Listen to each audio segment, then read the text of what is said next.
to another edition of Inside the Capitol. I'm Jason Adkins, Executive Director of the Minnesota Catholic Conference. I'm here with Maggie Angie. Hey, Maggie. Hey, Jason. Great to be with you. As always, and we're here to highlight some of the things that happened at the Capitol this week. It's been a busy week as usual. We're into another week of session, and it's really flying by. There's a lot of things going on. The biggest news this week was today the state budget forecast was released, and the state budget forecast shows that there's going to be a $3.7 billion surplus at the end of this legislative biennium, or budget biennium, I should say, in June 30th, by June 30th, 2025. Now that seems like good news, except for Minnesota Management and Budget, the agency that monitors state spending, state budget, state forecast. They are predicting a deficit for the next biennium, 2027. So the things that have been put in place right now are generating money that's going to lead to a surplus at the end of the fiscal year, June 30, 25. But then June 30, 2027, they're predicting structural imbalances, they're calling it, a deficit. Now the hope is, of course, is that the surplus now can be used to offset the deficit in the next biennium, but that will require some fiscal restraint on the part of legislators.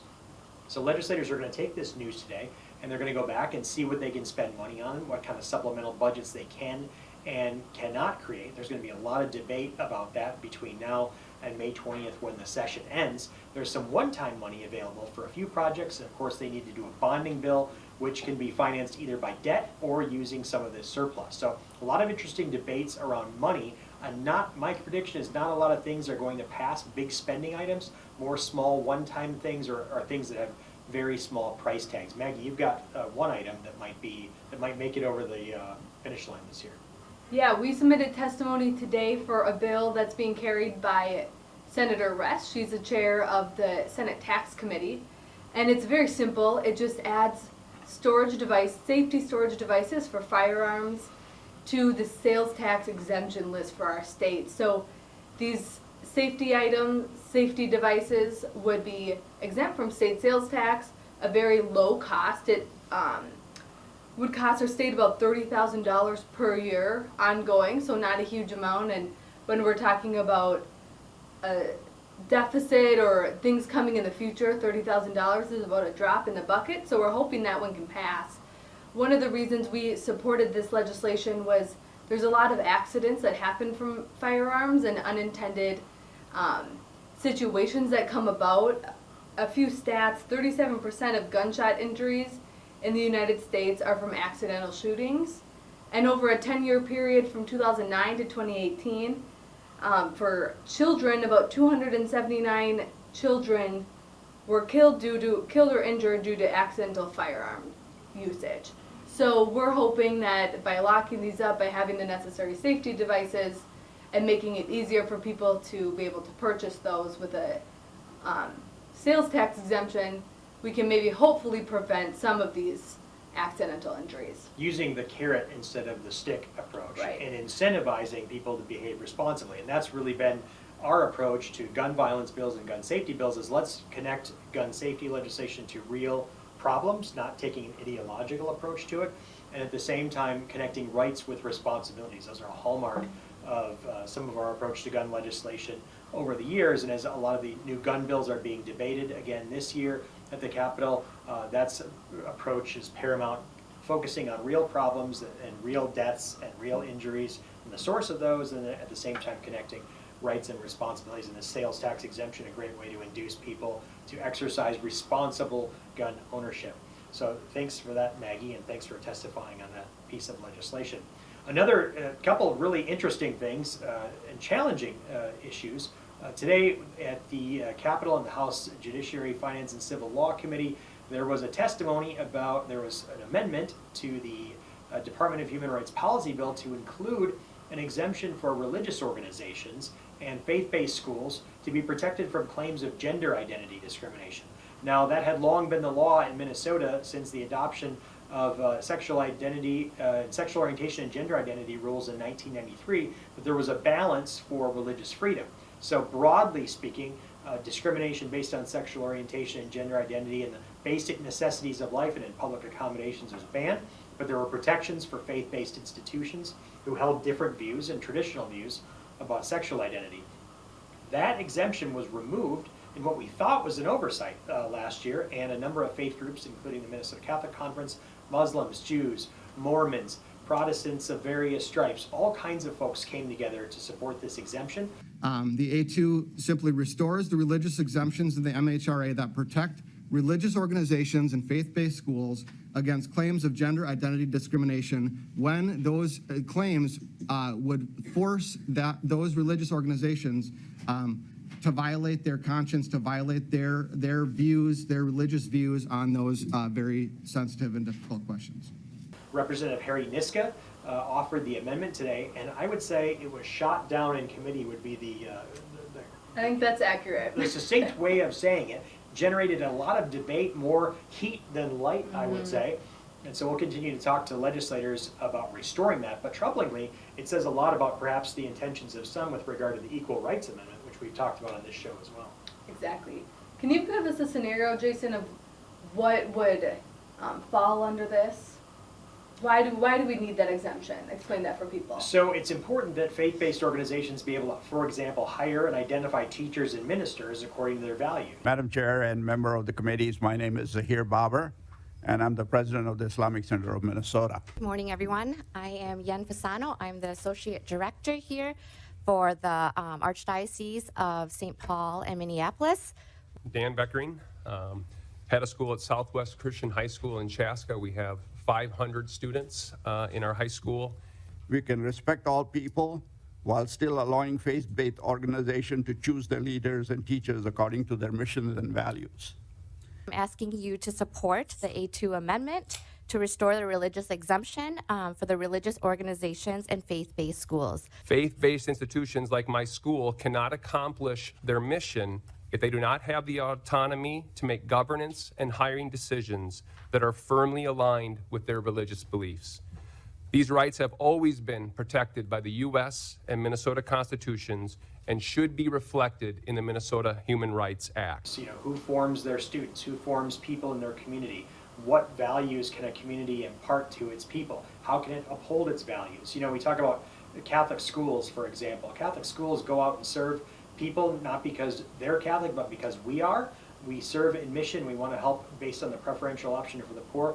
Many low income and underserved families, particularly in urban areas, but also in rural areas as well. And the same values about the dignity of the human person that impel us to go into those communities are the same ones that ground who we are in terms of our understanding of the family, sexual identity, how we're created in God's image and likeness, and the dignity of the human person. And so it's important that we not compartmentalize our faith, be able to live that in all different contexts. And we're simply asking for the ability within the walls of our institutions to live according to those values. And unfortunately, in the debate today, what we saw was something different. Claims of erasing people, but what's really being erased is religious liberty. Somebody had mentioned that this is a direct attack, and you're absolutely right. This is a direct attack against the trans and non-binary communities. You want to come up and preach. I want to think of a Bible quote that says, "Those without sin cast the first stone." Everyone that came up to testify today was casting stones. The right to discriminate against my community, we're not going to just say yes. This is very disturbing. I am appalled that we are having this discussion. Hatred throughout our history has shown up in different ways. Hatred today shows up as an amendment. So this is deeply concerning. We're concerned about this being the true intent of the Equal Rights Amendment is to crush the dissenters, if you will, from the new sexual orthodoxies.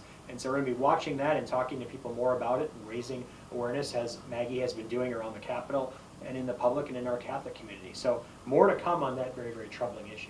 Right, and if you're interested in the Equal Rights Amendment, we have more information about that on our website and an action alert up about that issue. mncatholic.org/ERA would be the URL. Now, one of the roles that the Catholic Conference has at the Capitol is bringing awareness to issues that otherwise might not get any attention. And every year there seems like there's a few bills that are kind of slowly working their way through and no one's really paying attention to their impact and what might be going on.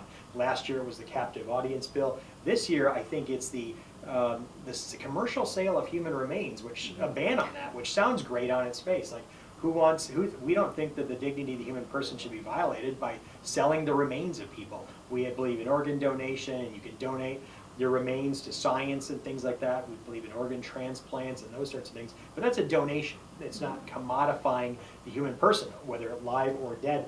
That's been a bedrock principle of our advocacy, is to fight the commodification of human persons in all forms. So when a bill came forward saying, let's ban the commercial the sale of human remains, particularly bones, that looks like a great thing, but upon closer inspection, while banning the sale of bones in one narrow context, particularly at curiosity shops, like you might see a skull here and there at a curiosity shop or an oddities convention. Some people reportedly spend thousands online as collectors, which is sort of strange and macabre and troubling. But what the bill really did, it spoke to an area where Minnesota law was silent about the sale of human remains. And what it does is actually authorize the sale of bones in a broad variety of contexts related to medical, scientific, or educational purposes. Well, as Reuters uncovered in its 7-part series last year on the body trade, this is actually the most lucrative aspect of selling human remains. So what looks like a small bill to ban something that people find gross, rightly, is actually an authorizing statute allowing the trade in bones in a lot of other contexts. And so we've been helping legislators see this issue, recognizing that, was stipulating the good intentions of the authors, but maybe pointing out this is something that's been missing. Unfortunately, that bill has been passing out of the first 2 committee hearings in the Senate. It's going now right to the floor, but we're continuing to educate legislators about that. We don't always win the day, but we're effective, at least in bringing greater conversation and deeper conversation about some important issues related to the dignity of the human person. Exactly, and we don't want any of these bills that are going to have loopholes or unintended consequences to get by without some attention at least being brought to them. So, and I should note the good work of Senator Warren Limmer, Representative Andrew Brindley, Senator Michael Kroon, who in these committee hearings have really fleshed out what's really going on with these bills. Senator Limmer brought a very important amendment to the bill to say, let's ban bones, the sale of bones altogether. Let's ban the sale of human remains altogether. Some very simple tweaks to that bill could have been made to do that. Sadly, that was voted down, which, again, I think merits further consideration. Why was that voted down? What's really going on with the sale of human remains in Minnesota? I'd encourage our readers to check out that 7-part series on the body trade and follow that issue in more detail. great, thanks, Jason. Anything else going on at the Capitol for you this week? Well, there's already a lot. We're talking to legislators about gambling expansion and sports betting. Some of the things that need to go in a sports betting bill to protect consumers, to protect people from gambling addiction. The troubling rates of 20% suicide among young men with gambling addiction. So some really troubling stats, and how is putting a casino in everybody's hand via their cell phone, how is that going to really impact people and foster further gambling addiction, family fragmentation, bankruptcies, you name it. So a lot of challenging pieces of legislation. Know what's going on at the Capitol? Sign up for our website, mncatholic.org. Again, mncatholic.org. Be a part of the Catholic Advocacy Network. Stay up on what's going on at the Capitol. Have a great week.